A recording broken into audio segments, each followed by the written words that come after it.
Pemirsa Kabupaten Aceh Barat Daya mulai mengembangkan kopi sejak tahun 2014 dengan luas areal untuk pengembangan mencapai 400 hektar dan jenis kopi yang dikembangkan di Abdia tersebut adalah kopi Robusta.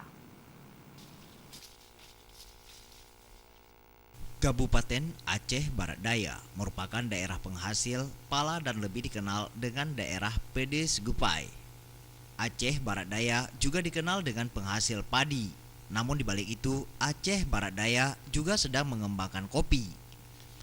Pengembangan tanaman kopi di Aceh Barat Daya dimulai sejak tahun 2014.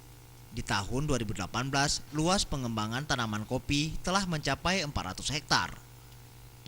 Kebun kopi di Abdia tumbuh dengan subur dan buahnya yang lebat. Sementara itu Mahmud, petani kopi di Gampung Gunung Cot di Kecamatan Tangan Aceh Barat Daya yang ditemui tim Aceh TV di kebunnya mengatakan, untuk sementara hasil panen kopi mereka dijual sendiri ke warung-warung kopi dengan harga Rp50.000 per bambu.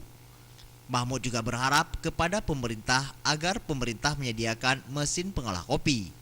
Pada saat ini, Mahmud mengolah biji kopi dengan manual. Terutama kamu lebih bantuan bergetim bimbing, bergetim ajak kalon perkasi belun tiga. Karena keluhan kamu untuk penyakit-penyakit hama-hama yang lainnya.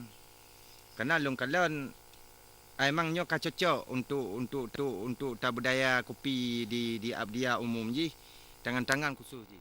Adapun daerah penghasil kopi di Aceh Barat Daya meliputi Kecamatan Blangpidia dengan luas lahan 135 hektar, Kecamatan Setia 38 hektar, Tangan-Tangan 140 hektar, Kecamatan Mangging 40 hektar, dan Lembah Sabil 135 hektar. Sementara itu, Kabid Perkebunan Dinas Pertanian dan Pangan Abdia Azwar berharap agar pemerintah Aceh memperhatikan petani kopi Abdia Sudi kiranya agar memberi bantuan mesin pengolah biji, mengingat sekarang kebun kopi Abdia sudah mulai panen.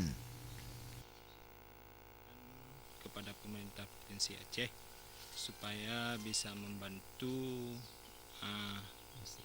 mesin produksi untuk pengolahan hasil kopi dari masyarakat kelompok tani kami di sini, dan kami dari pemerintah daerah juga harus merespon dari masyarakat supaya ada mesin produksi untuk penggilingan kopi. Dari Abdia, Tim Liputan Aceh TV.